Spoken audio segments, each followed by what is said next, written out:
Hi, I'm Susanna. Hi, I'm Brandy. And this is Two Two Book Book Besties.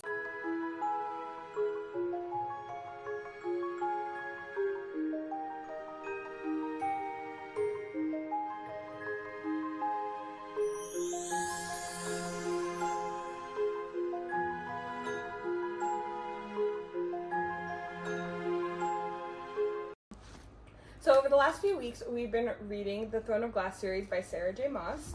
And today we're going to talk to you guys about all our thoughts on the series, our favorite parts, our least favorite parts. So come along with us on the ride with us and enjoy.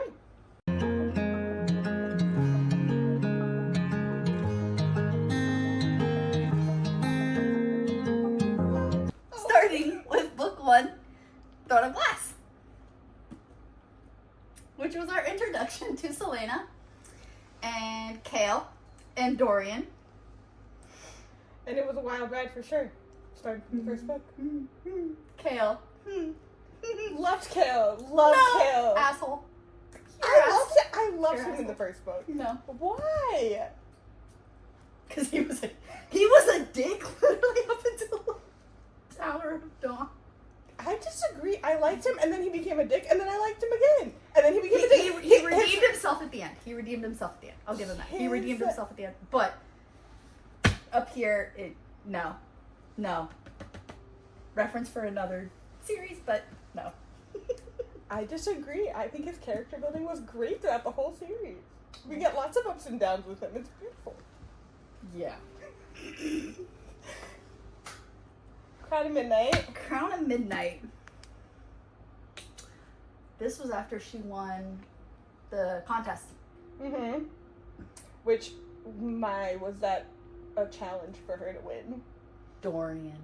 Was it Dorian who killed Kale? Or was it, no, Kale killed Kale. Kale. Kale made his first kill at the end of that one for her. Yep. That And was- we loved him for that. See? Good. Yeah, and then he became a wuss afterwards. No, listen. kill. He had never Shut up. killed anyone. It's hard, man. It's hard. Imagine you had to kill someone for the first time. That would be hard. For the person that I claim to love 100%, my heart won't break. He killed someone, Brandy. Because he loved her, and then he was like, oh, I miss that little punk. I can't say what I want to about him in that book, sorry. Fine. I will agree to disagree on that. It's fine. I will say Assassin's Blade was definitely worth reading as the third book in the series. Yep. Because it definitely helped build upon the next couple of books in the series. The people that Because pop up. everybody comes into it after that. Oh, yeah. And Especially towards the end. Especially towards the end. And you get a nice glimpse of her life before she became... Mm-hmm. What she went through, what she struggled with, how she came to be Otterland's assassin. Yeah. How her first love with Sam and what happened. Sam! That told me. He was so great. I loved Sam. His death, brutal. That was horrendous. Brutal. Arabin, don't like him. Complete shit show. Yeah. Horrible. And then our lovely Heir of Fire. our Heir of Fire. She is an Heir of Fire. She truly ended up that way. Yeah.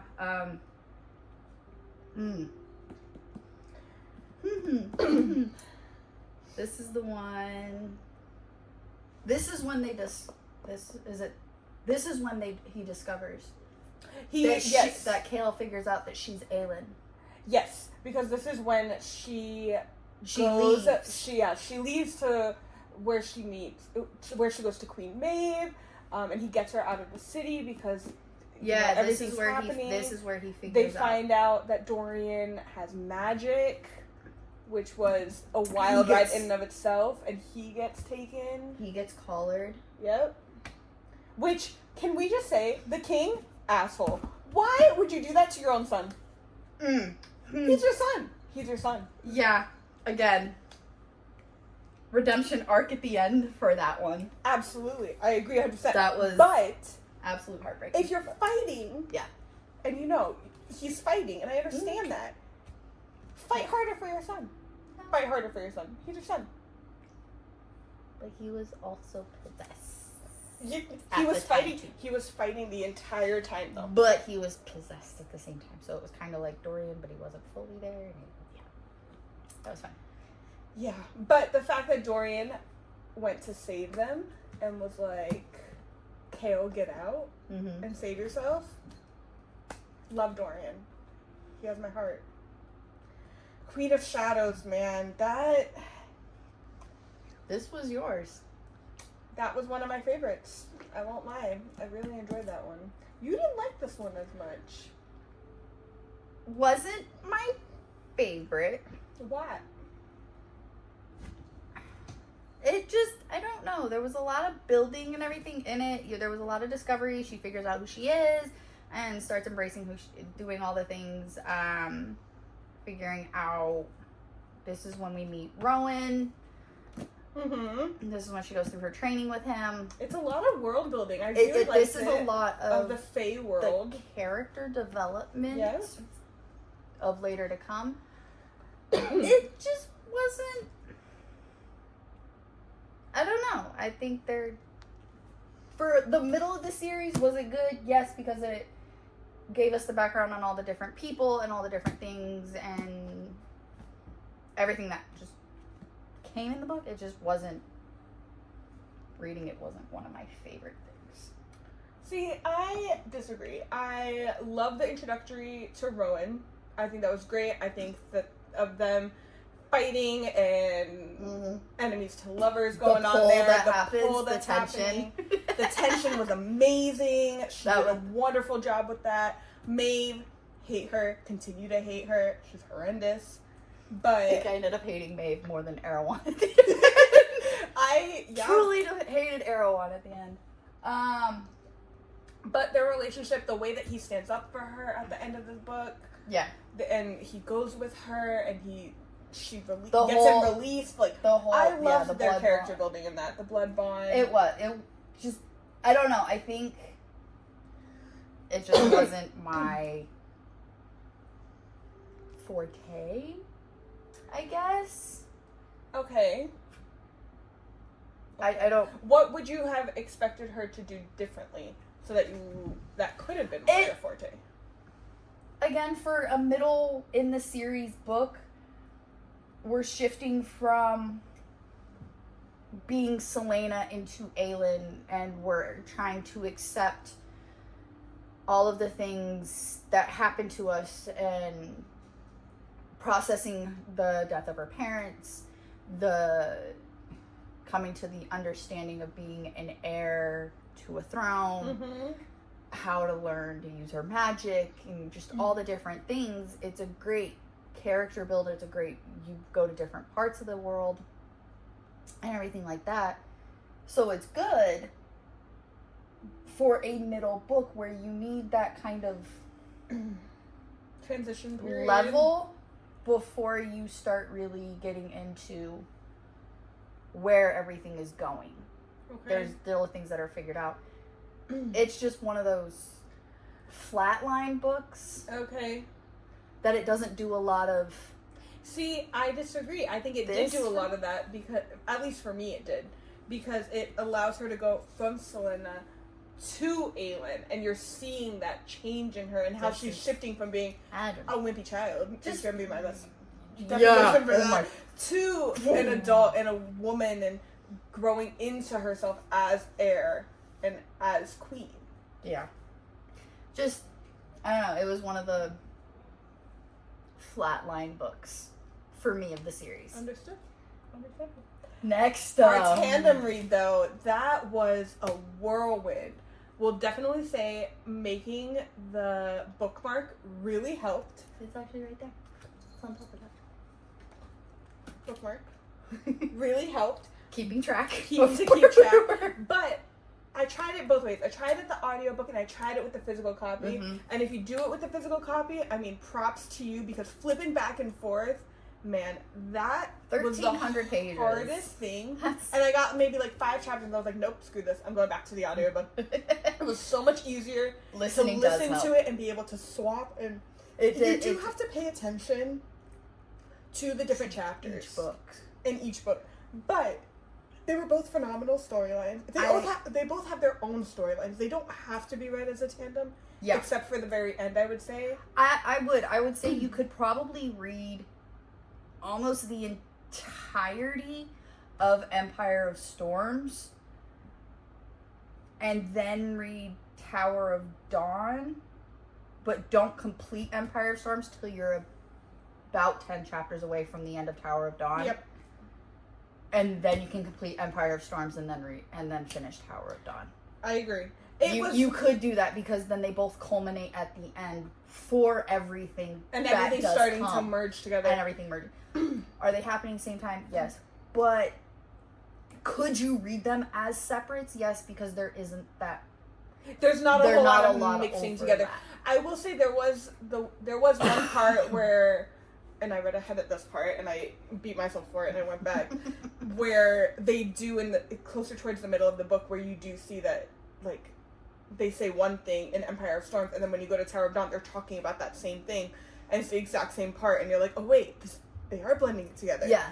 But that was probably the one part, other than the end, that they're happening at the exact same time. Yeah, but otherwise, I do feel you could read Empire of Storms until probably the last,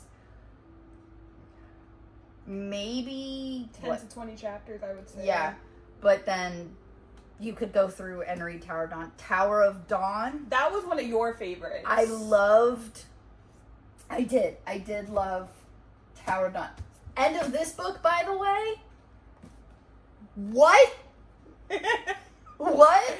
I loved Empire of Storms. I thought that was great, but I loved the action building of that one. I feel Tower of Dawn was very more romancy. I feel like if you read the two as a tandem, you're going to get a TV series. Absolutely. You're going 100%. To get the build, and then you have the action that happens throughout this whole book, which breaks up the monotony of this one.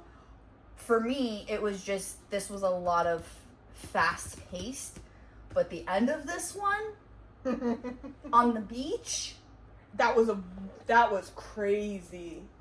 That was what an ending. The characters that came through on this, between Lorcan and Elide, and Rowan, Aelin, Nox, everybody that shows up in here, and then at the very end, just being on that beach, like, but you know what breaks else? Your heart for Aelin. Absolutely. At the end of it. But you know what else about this one? This is when we start to see everybody from Assassin's Blade start showing up. Rolf shows back in. Nox shows back in. That one definitely did. You really start to see where all of that world building that Sarah J. Maas did, where it starts coming into play. Oh yeah, that one definitely gave. But then this one, this begins Kale's redemption arc. Yes, he does a lot of personal growth in this one and dealing with a lot of things that happened to him and he didn't deal with. Yes, absolutely. He does have to face a lot of his past trauma with his father, lot of his mother. Yes, from his injury. Yes. And was that an injury that they had to go through? I love Irene. Oh yeah, I love Irene. I love Nezrin. I love Nezrin and Sartak's relationship is great. That was what I loved to follow. The whole definitely. You get two separate stories going on at the same time. Mm-hmm. It's but they're flowing together. But like it's not separate. No, they are coming together in the chapters. This one was to build into what is to come. This one gave that build up to the climax. What did you think about the ending of Tower of Dawn? I loved it. I think the ending really was just like, here's a bomb thrown, good luck to you, wait for the next book. I'm glad we waited until the series was actually complete. It's been out for almost a decade. Absolutely. But I don't know if I would have wanted to wait. Yeah. No, I'm grateful that we did the series once it's completed. I don't know if I would have wanted to wait, because after this one and Empire of Storms, like, give me the next book. I need it now. I need to know what happened. Absolutely. But Tower of Dawn, just the whole... We meet some of the best people in here that aren't who aren't necessarily soldiers. Philippe, the merchant. Also, he showed up in this Falcon. Falcon. Sorry. Yeah, Falcon shows up from Assassin's Blade in here, and you never would have guessed that that's where he's how he connects. The spiders. Yeah. The whole spider thing, like just everything. What we learned about Maeve through this book, you build so much in here. It brings it to that climax. Absolutely. That happens. You don't want to wait. This you want to one, pick that next one. This one was really hard to flip back to Empire Stars for me, because this one I did get lost in a lot. Yeah. 100%. But now we're down to the final one, Kingdom of Ash, man. That ending. Let's start with the beginning, honestly. Before we get to the end, let's start with the beginning. I mean, Maeve and Aelin, that whole whole part just shattered me for Aelin. My heart broke for her. The things she had to endure. Constantly. Yeah, no. This one, to start it at Dornell. They're in Dornell. Yes. To start it in Dornell. And not just for Aelin, but Fenris. Oh, yeah. Being forced to sit by and watch. Not even as a human. He was chained as a dog. As his wolf form, being chained, and you're forced to watch your queen endure every ounce of torture you can possibly imagine in your head. The worst things you probably would never even imagine to somebody. Absolutely. Done to her over and over. Maeve infesting her mind, making her not know what was real, what wasn't. Breaking every part of her and then healing her completely. To the point that she has nothing. To where all her scars. She can't her tell entire what's lifeline. Me and what's real and what's lie. Her mating marks. That pissed me off. We waited so long for those marks to appear. Her promise to Nehemia from the scar on their hand when they did that. The tattoos for all the people she lost. That Rowan did. To her scars from Endovier. Everything she endured completely erased. What made her gone. Yeah. To make her remember what she was fighting for. That would have shattered me into a million pieces. And the fact that It almost did. But the fact that in the end she was still standing and she said, "You will not break me." Still, yeah. Props to you. The battle, I'm sorry, but the battle at Orinth was like 3 weeks long.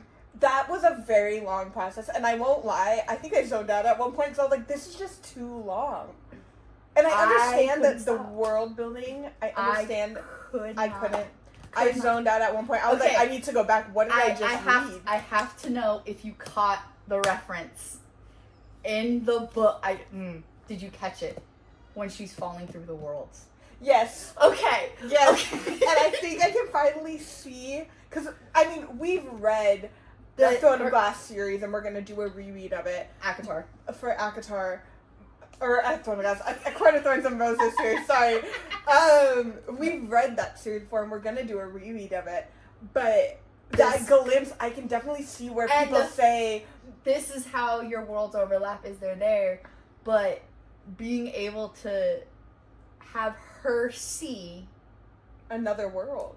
But we know who she saw. Absolutely. We know who she saw. Her seeing. But you know what else? We know who she saw. And I don't know if you picked up on it from A Court of Thorns and Roses, was Amryn. It started questioning me. I started questioning Amryn, because if you've read A Court of Thorns and Roses series, you know that Amryn, she does not reveal who she is. She does not reveal her name. So I was kind of thinking, like, well, what if she's Vogue? I don't know if that's what I believe, because we know her parent, we know her dad, we know her brother. We do whenever they go to that court. We know who they are. For Amryn, yes. I don't think they're Vogue. I don't think she's Vogue. I think maybe at some point was her dad Possibly, yeah. imprinted from one? Did he have a ring? Did he have, like, was that something? Because, again, Maeve was known as the World Walker. So she walked the different worlds. Yes. So was she one of the ones who showed up? Is she Mom? That's a good theory. Is Maeve Aaron's mom? That's a good theory. Like, do we have something like that going on? Connection. But I did like that little glimpse when she's falling down that of course she sees them, and I was like, she's at the night court. She's at the night court. She sees it. So I definitely see where people say that the merge does happen between the series. And I'm excited to do the reread now to see, well, what else can we see? What point did this happen? Wait, I know where this is now. Yes, definitely. My question for you was, what did you think with Fenris's brother? My heart broke. I knew, and knowing. I really wanted for them to find a way to let go. I wanted it to be Maeve doing what she did to Aelin, and it being false. Absolutely. She makes him think that that's what happened, yes. But she sends him away. Yes. And then, like, in the battle, he comes back and he's like, wait, I thought you were... And it, like, changes the whole course of things. That could have... That was good, Fenris's breaking point. But to break... Yeah. Fenris, because he took the blood oath for his brother to save his brother and everything, and just, yeah. Because he came back for his brother. Gabrielle. Oh, that one broke me. Gabrielle. She refused to give him the blood oath. Aelin refused because she wanted Aedion to be first. Because he deserved it. Well, it wasn't that. It was he was always supposed to take it. Yes, so and she kept pushing it off first. To have everyone else. But she kept giving it to everybody else and not Aedion, which made it Aedion. And I feel like it was also like a screw you for Gabrielle. Why are the guys wusses? I am sorry, but every female in the entire series is this strong, badass. Well, even in the end. Tough.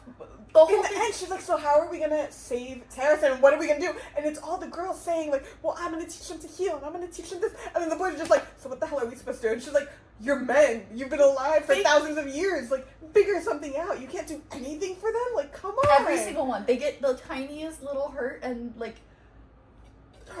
Lorcan! Lorcan got the tiniest little bit of hurt, and he's like, go on without me. Bro, shut up. Get your ass on there. All of them. They're all just...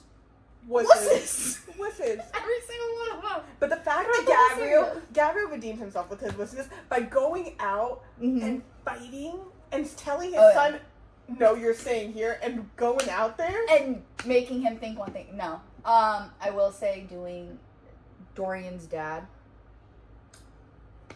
That absolutely... The name at the end when he was like, tell me my father's name. I want to know.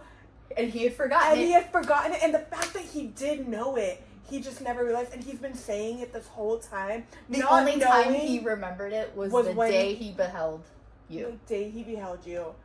Wow. Dorian has his dad's name. My jaw dropped. How could you... That whole thing. No, that one. That did the whole... I can't. It was Irene, amazingly written. The revelation of Erwan looking at Irene and being like, we used healers to pull the vault keys out. Yeah. The keys out of the word stone so that we could, do what we wanted to do. The culmination was definitely worth it. Was it long as shit? Yeah. Yes. Is it wonderful? Many books? Because you get the little folk, you get the Vogue, you get the little all these different places and people and things that they thought were exterminated or just disappeared and gone. They find and they reappear and they all come and fight at the end to beat an entire 100,000 plus army. But the little folk, that with the crown, that was beautiful. Honestly, they just... Yeah, I love the little folk. They were great. They saved them. They heal her in a sense. Manon. The 13. Oh. Man, Manon throughout this whole... How could we forget Manon, man? Starting in Queen of Shadows, but Manon. In the end of this. I'll first say I did not like when they were first introduced. And the reason why is I felt like there was a lot of jumping around through the series once they were introduced of Manon's side versus where Aelin was, where Dorian was. It was a lot of jumping. Did not like that. Yeah, but, like Queen of Shadows. It was a lot. It was very hard to that follow. Might have been why I didn't like it so much, because it was very that hard I did not to like, I will tell you that. Jump But between place and place and place. the way Manon's story builds with Dorian and the 13... Kraken Queen, I never would have guessed that she was the Kraken Queen. Not one bit. Made her kill her half-sister. That was crazy. Didn't tell her, but made her kill her half-sister. That grandma? Screw that grandma. Literally hate that grandmother. With a dying passion. Yeah. The yellow legs heir, hate her too. Oh, that was a great ending. That was a beautiful ending. I thought they were both ending. gonna go down. Oh, yeah. And when Petra. the blue blood heir was like, Petra. bye. Petra, and she went up, and I was like, she's gonna go down, she's gonna go down. No. I'm as if I'm Manon watching her, like, you're gonna go down. Oh. And she slides up, and I was like, yes, yellow legs, air dead. Yeah, no, the whole thing, and then to the end of Irene doing her thing with Erewhon. I will say the funniest part in the entire thing. So do we throw a rug over it? that was a good idea. Can we make that go away? I got a nice I want rug to that'll go sunbathe over up it. here. I got a nice rug that'll go nicely over Can this. we do a tacky rug? Maybe some pink with flowers? That was good. Pink with flowers. Could you The just girls' imagine commentary. Rowan? Sorry, the girls' commentary was literally chef's kiss in this whole series. They were great. Their stuff, the whole thing. This book really does show a strong female. Yes, this I will say is It was great. The females all of were them, phenomenal. every female, and they didn't take any shit from any man in that series. Didn't matter who it was, who you were, what your status was. But here's my question for you. Evangeline. Evangeline's great, but here's my question for you. Elaine. Because of her, this all started. Yeah, Elena. Yeah, Elena. no. The fact that Mala, in the world, Mala and what she allows her to do to erase the gods. That was a whirlwind. Yeah. But are we surprised? No. It's crazy. It's crazy. No, 100%. From start to finish, Great series, wonderfully written. 10 out of 10. Very long. A lot of world building, a lot of character building. If you love fantasy, phenomenal. if you like fantasy, heavy fantasy. Heavy fantasy. If you like romance thrown into there, I wouldn't classify it romantasy. No. I would say it's There's fantasy very little with bits and with pieces. romance in it. Yeah. Dedication. Yeah, You're not gonna want to stop once you start though. We spent 2 weeks on this whole series? 2.5, 3 weeks maybe. Yeah. And I mean, we breezed through it. We know a lot of people reading it that are still struggling to get through, especially the tandem. Tandem makes it harder, but again, once you finish that tandem though, you won't be able to put it that. But down I that think last one. doing the read Empire Storms up until the last 10 chapters, read Tower of Dawn, and then you can up until like the last 10 chapters, and then you can read the end of Empire Storms and then read the end of Tower of Dawn. Yeah. And it works. Absolutely. And it works out. But once you start, you're not gonna want to stop with it. It's We were 10 out of 10 calling each other and saying, for "Okay, are we first- ready for the next one? Are we ready for the next one? Yeah. Like we need to keep going. We need to find out what happens." yeah, having to wait for the person to catch up and finish. That was hard. I need you to finish now because I need to start the next one. I'm gonna wait until you get to this part. You and then got, like- continue. You got like a day. I don't think you understand. We need to keep going. Yeah. Nope. It was a 10 out lot. of 10. Recommend. Yeah, But it was great. it was a fun time. It was. I'm excited for the next one. For a reread for the next one. Yeah. Well, we Okay. still got Crescent City to go through. That is very true. We still have to do Crescent City and then the reread of Avatar. Yeah. But we still have Crescent City to make it through. And I guess that's. Then our we've next done all one. that. Then we've done our universe. It's okay. so many books. So many books. So many books. So little time. None of the time. But we can do it. It'll be great. Hopefully. Do it. All right. Thanks for watching. See you next time. Bye.